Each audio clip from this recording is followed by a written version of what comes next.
Hello and welcome to Say Hi to the Future, Ingenious Thinkers, a podcast aimed at highlighting the human side of ingenuity. My name is Ken Tencer, curator of Say Hi to the Future, helping leaders think differently in the face of uncertainty and ambiguity. Better thinking, better outcomes. With me today are Doctors Roopan Gill and Genevieve Tam, co-founders of Vitala Globe Foundation, a nonprofit addressing health inequities impacting women and adolescent girls. Like this video if you enjoy our show and subscribe to our channel. Leave us a comment with who we should interview next. Thank you for tuning in, and I hope you enjoy the show. Well, Dr. Roopan Gill, Genevieve Tam, welcome to Say Hi to the Future. Thank you. Thank you. We're really happy to be here. Thanks. So, this is a tough topic. I mean, and let's just, for a second, Dr. Roopan Gill, you've been noted as one of the 100 most powerful women in Canada.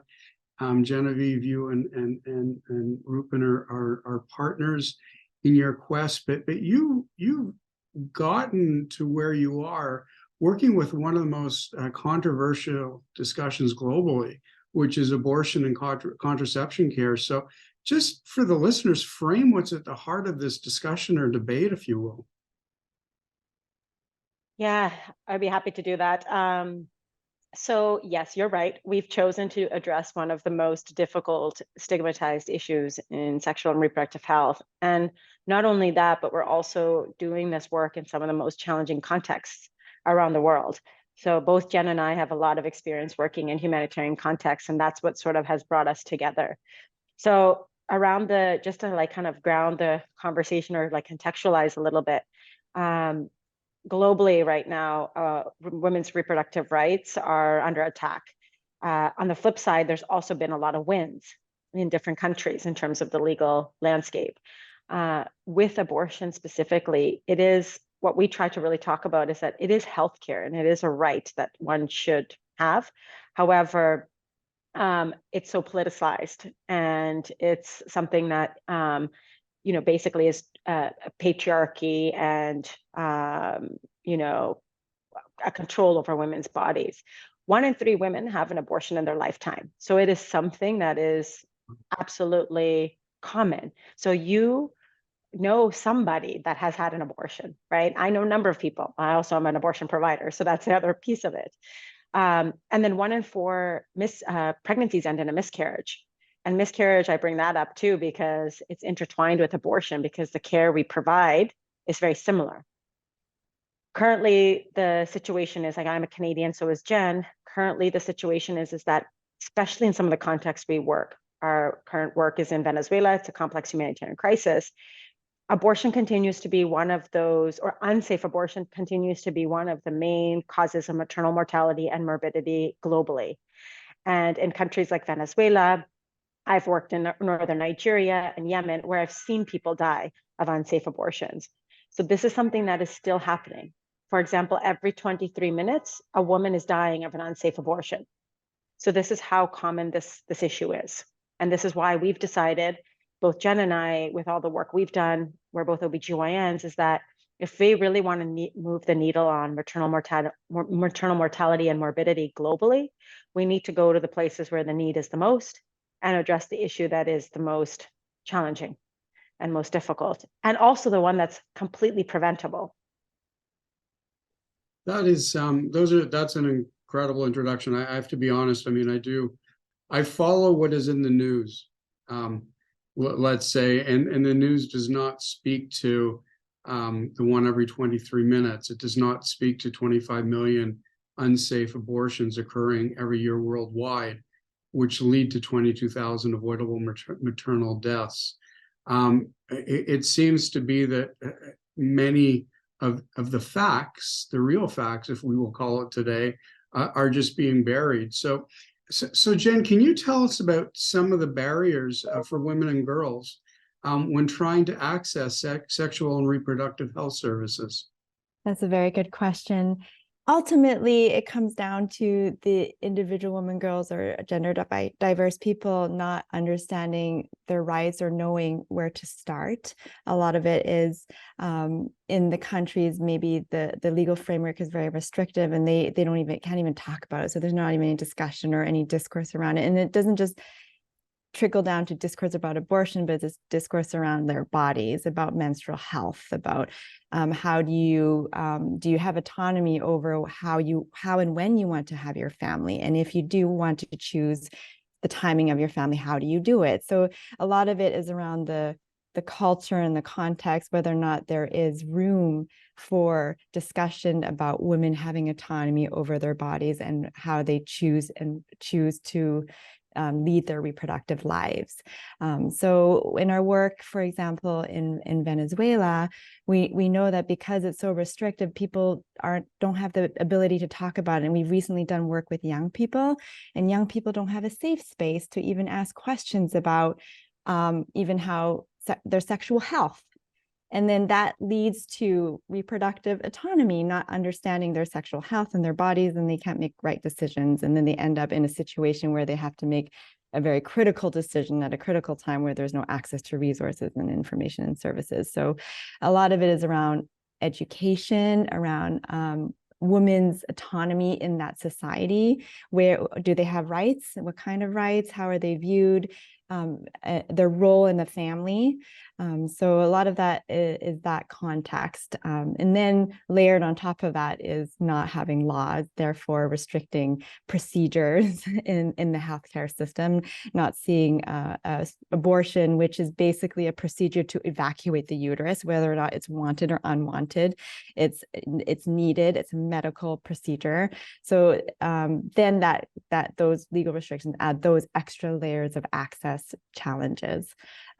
So listening to that, though, you speak to legal access. I mean, one of the foundations that, we're all Canadian. There is that division of church and state, if you will, or as much as I think we can get to. In a lot of countries, that just simply doesn't exist. And it's not a legal issue. In their eyes, I guess it's a religious or even a moral issue. How do you support in those circumstances? Yeah, that's a really great question too. I think in a lot of these contexts, whether it's like the religious side or whether it is related to legal restrictions, the way we have been addressing this issue and what actually a lot of people have been in terms of improving access, there's a few things. There's first what's happening on the ground so that people can actually get the access and they're not going to resort to unsafe methods. The second part is how do you utilize, evidence and advocacy and movements to be able to basically generate enough to highlight and show like change is necessary. So in Latin America, it's a perfect example. It is a country where church versus state and where religion does play a huge part. But then there's been a lot of success in terms of the movements and the research and a lot of feminist groups that have done the work to really showcase, the evidence against religious arguments or the legal side so that things can change. On the flip side, like the providing access on the ground level. So when you're dealing with a context, because we still need to get care to people, right? So it takes a long time for the law to change. It takes a long time to even influence like religious leaders or like the kind of flipping people sort of the moral argument. And that's where people have come up with like ingenious solutions, which are to provide harm reduction models. So feminists for decades have been, especially in Latin America and Africa, have been providing information because information is not illegal. So they know people are still finding ways to access abortion care. Why not we do it why don't we provide support so that they do it safely? So harm reduction models via hotlines, via accompaniment in real time, via, mobile applications like what we've done. These are ways that people are kind of circumventing the context so that people can get access to care. But then on top of that, by providing these kinds of solutions, they're also starting to create movements, the evidence, which can ultimately kind of lead to a change in the law and hearts and minds of those that are anti-abortion, for example. So when I hear you both talk about this, I'm sensing that this is definitely what drew you together to start Vitala Globe Foundation, restoring the balance for her. Tell me about that, because it seems so insightful and yet so intuitive. Yes, I look back at our journey and how we're both OBGYNs that trained together, but we had this shared passion for global women's health issue. And then also reflecting on our journey, because there's a lot of women's health issues that need to be addressed. The gender gap in general, in data, in research, in policy and legislation. And then within women's health, there is a range of issues that you can tackle. And I was just thinking about like the Sustainable Development Goals for the UN. Like when we first started our women's health careers, a lot of it was centered around maternal mortality, and the top 3 causes of maternal mortality are like hemorrhage from pregnancy, infection from pregnancy, and high blood pressure from pregnancy. And then abortion is within the top 5. And all the top 3 issues, not including abortion, the needle has moved there, except for abortion. That's the only one that hasn't moved over 25 years in terms of the UN trying to start with the Millennium Development Goals and now to the Sustainable Development Goals. And so in order to really shift the needle on where women can be seen as equal, women and gender diverse people as equal to men, we need to really address those really core issues as to why there is no change. And one of them is that women don't have are not seen as being equal to have autonomy over their reproductive lives. And abortion is a key thing around that. Not having access to abortion does not allow them to have autonomy. And we know this from this turnover. We know this like philosophically and understanding the topic, but there's a study that was done recently in California called the Turnaway Study that actually wanted to show from a research point of view that women that were denied abortions and were allowed abortions end up with different lives. And they were able to map out these women over 10 years. And those that received an abortion were actually better off on many levels, from socioeconomically, mental health wise, from their ability to achieve their goals versus those that weren't allowed to. So in order to restore and get back to gender equity and having women have an equal place in society, we need to look at and tackle those issues that are not being addressed. And that's why for us, it's really important to start with abortion. And there's many other issues, but nobody else is talking about abortion. Nobody wants to fund abortion. And so this is how our journey started, with the restoring the balance for her. And we're really open to expanding that in order to ensure that it's holistic as well, our approach. So let me ask something that may be wholly ignorant, male-centric, but you said something about, better off socioeconomically or in a better place. Look, I have 3 wonderful children. I obviously had nothing to do with the birthing process.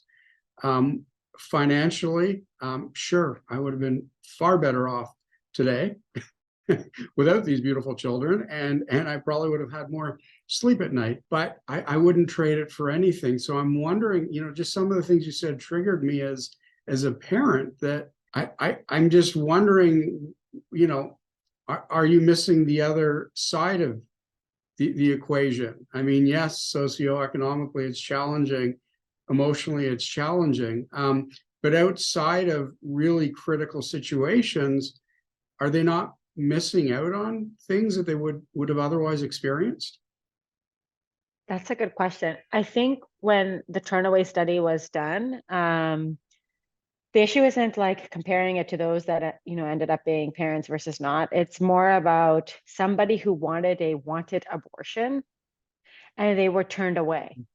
That's what they were showcasing, is that what happens to those people. So it's like, the study was done in the US, so it was like with over 1,000 people, so it was a longitudinal, and so it was intentionally wanting to look at that. So it's true, like you could look at the other side, but if it was somebody who had an unwanted pregnancy, wanted abortion, and they were turned away and then forced to have a pregnancy that they didn't intend to have, then it was found that they were in 4 times, like in terms of poverty, they were 4 times more likely to be Yeah, so that's what it was about. And then also around violence against women. So they were more likely to stay with a violent partner.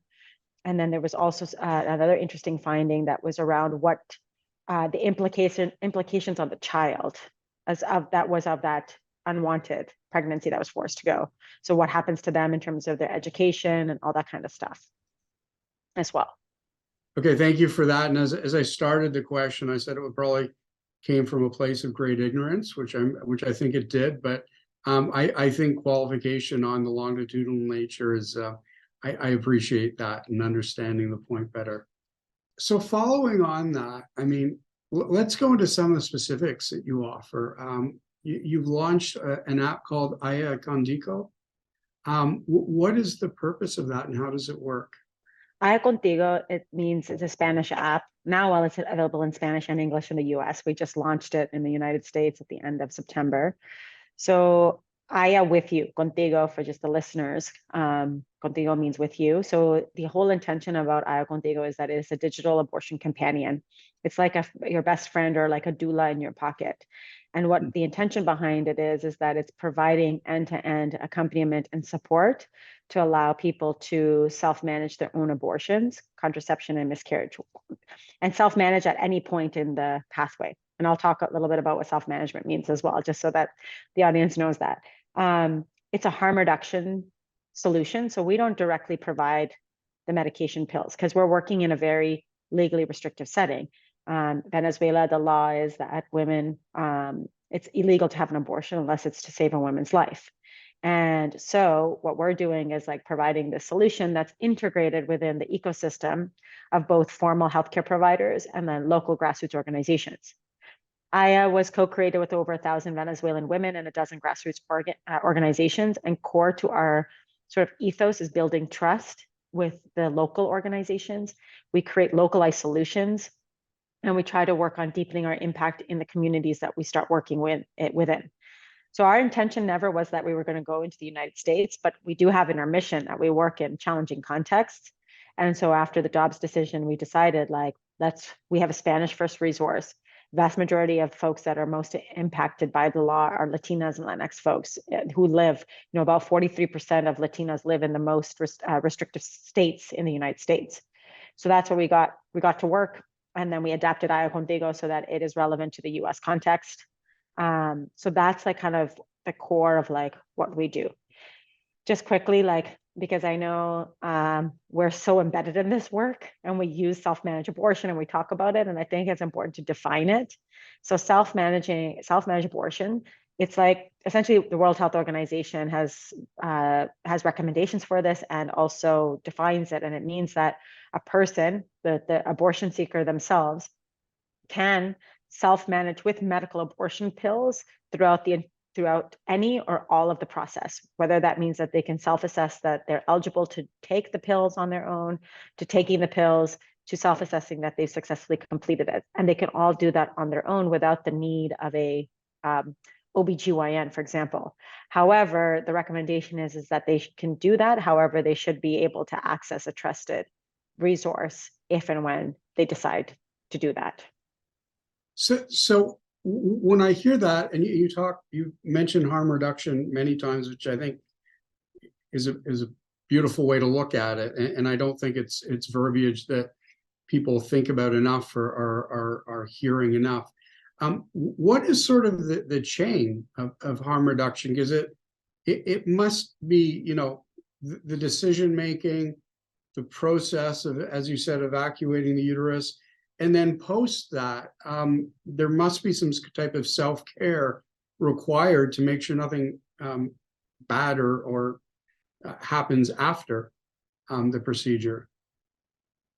How do you help manage that? Yeah, exactly. So you're totally right. So Aya Contigo, which I forgot to mention, so it's an app that provides like information, but it's not just a passive app. So we also have a virtual chat that's embedded within the app where we provide real-time support with actual humans. And I have to clarify that because people will be like, oh, a chatbot. No. And that's something we also take very seriously. Yeah. And so the counselors are Spanish speaking, they're Venezuelan. And so they're providing the support. So you're right, like the harm, like if we think about it in Canada, for example, like the harm reduction that we utilize for drug users, right? And so in some ways, it's kind of modeled around that premise that people are going to do it. So we might as like they're going to have an abortion. We might as well prevent them from dying, so safely. So exactly what you said, it's correct. Like we're with the person throughout the entire continuum. And even the self-care piece, I'm glad you brought that up, because that's also so important as an important feature of the care model we provide in terms of the psycho-emotional and social support throughout the entire journey that one person is going through. And you have something called My Post Care, which I guess is, well, post, it's after. How does that work? My post care was Rupan's brainchild from when she was doing her fellowship in abortion care through an American fellowship that she was able to do in Canada, in Vancouver. And basically during her training, she recognized that there were gaps in after providing a person with abortion care and sending them home and not being overwhelmed with what happens next to their body and their emotions and their mental well-being. And so this platform was designed with women after having had a surgical abortion to provide them extra support to go through that phase, to integrate back into their normal lives. And so what women wanted was information about how their physical body what was going through, but they also wanted information about the feelings that they were going through, and also information about how to talk to other people about it. How can they share those feelings with their spouses or partners? And then lastly, as part of comprehensive abortion care, when we talk about the whole spectrum, it's also about making sure they have access to information to prevent a pregnancy in the future, or be able to have the autonomy to control when they want to have a pregnancy. And so a lot of the information is around contraceptive care and also sexual health. Like, what happens after an abortion? Does it change how I'm going to have sexual relationships with people, and when and how can I do it safely, and so forth. So this was all co-designed with people that were basically left, like once they left the doctor, and you probably have this feeling too, when you go to the doctor, you get all this information, you get treatment, you get help, and then you go home and you're like, what do I do? You feel a little overwhelmed and not feeling in control necessarily. And there's so much information on the internet, so much misinformation and disinformation. So this kind of was the stepping stone to realize like there are really a lot of gaps, even in a formal system like Canada, where abortion care is accessible. And then you just imagine where the gaps are in a healthcare system where you cannot access abortion care. And so our goal is to make sure that people are empowered with information at any point in their journey throughout an abortion process, like before or during the process of taking the medications, and then afterwards. And then when we mention holistic care, we recognize through feedback from our users and from our counselors that there's a lot of psycho-emotional components of the care that nobody's addressing. People are stigmatized, people are at home, especially in restrictive settings, they can't talk to anybody, or if they tell somebody, they rat on them and report them to the police. So this is where we're really focusing now on and building up, is making sure that our support and care is holistic and is empowering people to support their mental well-being and through self-care approaches that are maybe not accessible to everybody. Not everyone knows how to do meditation. Not everyone knows how to do yoga, and then be able to really help them integrate. And ultimately, it's for them to have reproductive autonomy to be able to continue to achieve the goals that they want in their lives through agency. Thank you for that. And it's amazing how quickly time goes. Doctors Roopan Gill and Genevieve Tam, thank you so much for joining. Thank you so much for the work you do with Vitala Globe Foundation, restoring the balance for her. But before we end today, I want to ask one more question. And again, as I said before, it comes from a place of sheer ignorance. A lot of legislators look like me. They're male. They're not so young. No matter how emotionally intelligent we may believe we are, we're at best Luddites when it comes to everything that you are describing. Is there a way through this brick wall? Is there something that can support the work that you do and help you get there more quickly? Thank you so much. It's a challenge. But I'll also say that there's also hope, because I do think that there's allies that look like you and who really believe in the same mission that we're working on. And we've seen that just like in terms of through our work. But it is a challenge, and I think we are fighting against a system that has been made for us, like that is not made for the type of work that we're doing. Like the system is like this, it's just created in such a way, so we're having to fight it. I think what gives us hope around this is that we've seen examples in different countries, especially in the last 2 years, as reproductive rights have gone backwards in the US. As I mentioned earlier, like there's hope in the fact that there's been a lot of momentum and movement in other countries, in a way, like Colombia, for example, where they completely decriminalized abortion up to 24 weeks. And there's no exception. Like you can, a person can have that regardless of the reason. So I feel like, to answer your question, like what can we do?